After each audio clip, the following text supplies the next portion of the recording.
tous les écrivains avec le fétichisme du Mont Blanc, qui est un truc qui me rend... Enfin, que je trouve grotesque. Non, moi, c'est plus par rapport à la matière papier.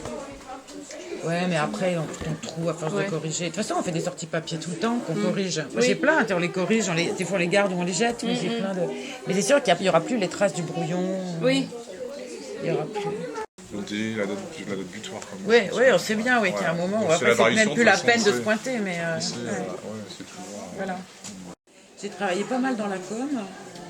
Et j'ai fait des formations, par exemple, dans la formation de postiste. J'ai beaucoup travaillé pour les journaux de la Poste, voilà.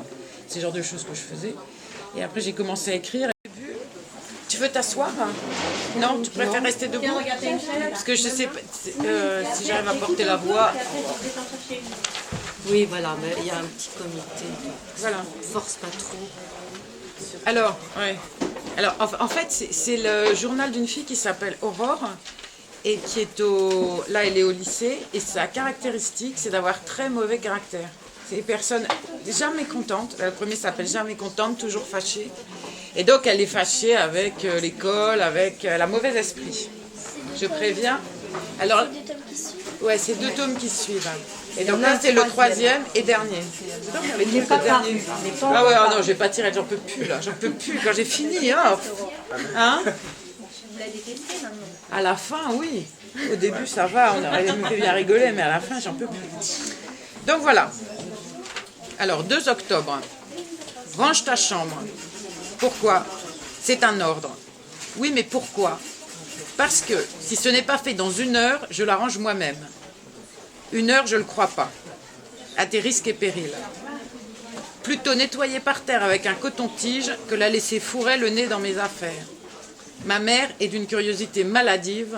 C'est déplorable, mais c'est comme ça. Tous les prétextes sont bons pour fouiller dans la vie privée des gens qui l'entourent. T'appelles ça une chambre rangée? C'est mon idée du rangement et jusqu'ici, c'est ma chambre. Et sous ton lit, les miettes, le bol de céréales, le pot de yaourt en train de moisir, les assiettes sales. Tu veux attirer les souris? C'est pas de ma faute si j'ai tout le temps faim. Je ne peux même pas me nourrir tranquillement, il faut qu'on surveille tout ce que j'avale. Je regrette ma vie chez mes grands-parents, parce qu'à un moment, elle était exilée chez ses grands-parents. C'est pas mamie qui aurait inspecté sous mon lit. Elle se contentait de faire un peu de ménage quand j'étais au collège, et personne ne passait des heures à discuter là-dessus. Ma mère n'a aucun sens de la discrétion, ni de l'intimité, ni de rien. Ma mère n'a aucun sens de rien, et j'ai tout le temps faim. 4 octobre. Épidémie de grossesse sur le secteur. La prof de français en a chopé une, et sévère. Elle est arrêtée à perte de vue. Nous avons touché un remplaçant. La personne répond au doux nom de Couette, entre parenthèses Sébastien. Couette, inutile d'en rajouter, ils le font exprès pour décourager les surnoms. Ce Couette est bourré d'ambition, il a déjà filé un bouquin à lire. Aucune chance qu'il tombe enceinte, malheureusement. 5 octobre. J'ai envie de manger, je suis déprimée, ou l'inverse, la boulimie probablement. Tout le monde ne peut pas être anorexique. Encore un symptôme. Je suis pourrie de symptômes. À ce rythme-là, je vais mourir avant d'avoir le bac. Des fois, je me colle le cafard toute seule. C'est trop moche de partir avant d'avoir 20 ans. Ils seront tous bien punis de ne pas avoir profité de ma présence tant que j'étais là. Mais il sera trop tard pour gémir. Je n'avais pas que des défauts. Et oui, les gars, il fallait y penser avant. Penser à la mort me déprime. Penser à l'enterrement me remonte le moral. 6 octobre.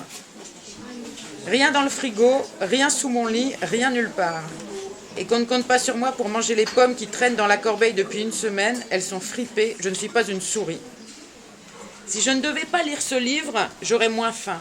Ça m'angoisse trop de devoir lire. Je n'arrive pas à me souvenir des phrases. D'ailleurs, je n'arrive même pas à me souvenir du titre. Il faut que je regarde la couverture. Je ferme le bouquin, du coup je perds ma page et je passe des heures à rechercher là où j'en étais. Trop de temps perdu. Madame de Lafayette, on n'a pas idée de choisir un titre aussi bête. Surtout qu'on ne l'a pas encore vue, celle-là.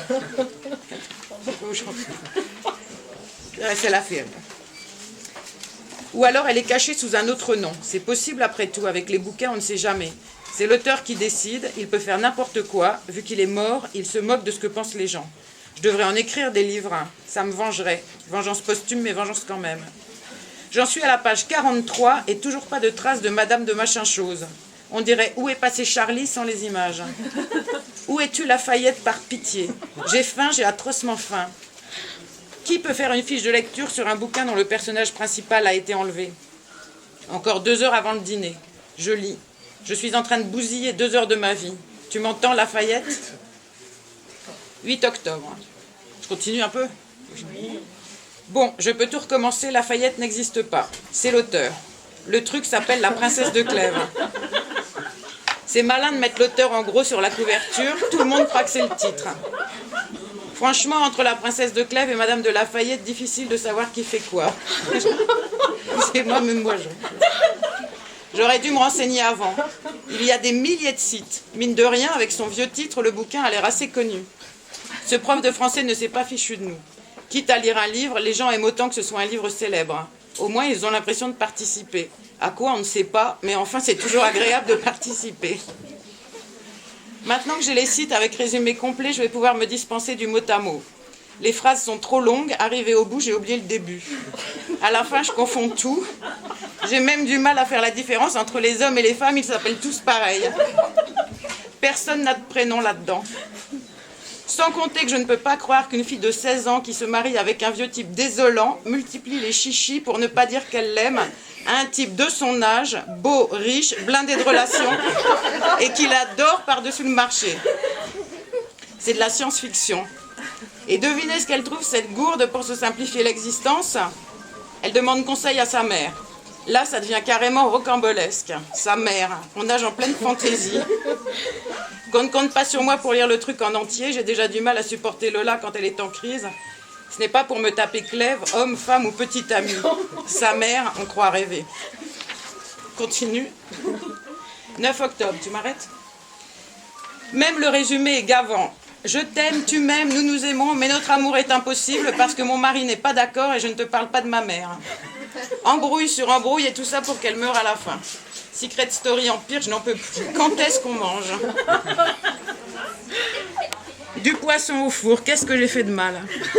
Des éponges beiges barbotant dans une sauce à la farine. Même les boulimiques ont des principes.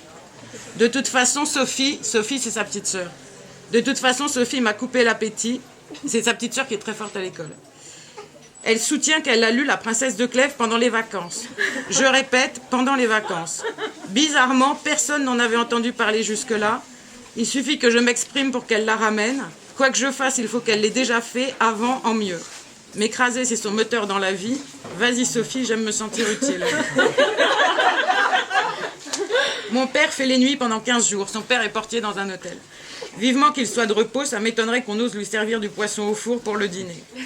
10 octobre. Céliante adore le bouquin. Céliante, c'est la bonne élève dont les parents sont profs. Céliante adore le bouquin. Sacrée Céliante, dans quel monde vis-tu? 11 octobre. Areski. Alors, Areski, c'est un ami à elle qui a créé un groupe de rock dans lequel elle est chanteuse. Elle va devenir chanteuse au fur et à mesure. Areski a trouvé un nom pour le groupe. Blanche-Neige et les 7 nains. C'est pas que ça m'ennuie de faire Blanche-Neige, mais les garçons ne sont que 5. Donc, inutile d'y penser plus longtemps, voilà ce que j'ai dit. Mais justement, a répondu Areski, c'est comme pour les 3 mousquetaires. C'est un clin d'œil. Un clin d'œil? Je vois même pas de quoi tu parles. Les 3 mousquetaires. Et alors? Ils étaient 4. Comment tu le sais? T'as pas lu le livre? Quel livre? Les 3 mousquetaires, bien sûr. C'est le titre? Bah ouais, c'est le titre. Qu'est-ce que tu veux que ce soit? Je sais pas, moi, les auteurs. J'en ai plein d'autres, tous ces bouquins que je ne connais pas. Areski était mort de rire, il a raconté l'histoire aux autres nains au fur et à mesure qu'ils arrivaient de la mine. Et tous les nains de se gosser joyeusement. Visiblement, c'était leur meilleure blague depuis longtemps. La vie du nain n'est pas drôle tous les jours. Résultat, le groupe s'appelle Blanche-Neige et pour les nains, les gens compteront eux-mêmes. Navrant. Après la franche rigolade, j'étais tellement énervée que je me suis cassé la voix à brailler dans le micro. À la fin de l'heure, les nains étaient terrorisés. Tu devrais faire gaffe à ta voix, m'a dit Tom. Quoi, concert? Concert, quoi, quand on jouera au public. En public. Les nains sont fantaisistes. Ils espèrent que je vais me donner un spectacle. Ils se fourrent le doigt dans l'œil jusqu'à l'épaule. Je vais avertir Areski. Jusque-là, on s'amuse bien, mais il ne faudrait pas qu'il se monte la tête. 12 octobre. Céliante m'invite à déjeuner chez elle, dimanche, avec ses parents. Ils sont profs. Tous les deux. Les profs se marient entre eux. Comme n'importe quelle espèce, après tout. Est-ce qu'on reproche aux canards de se mettre avec des canards? Je me demande de quoi il parle à table. De bouquins, c'est à craindre. Hein.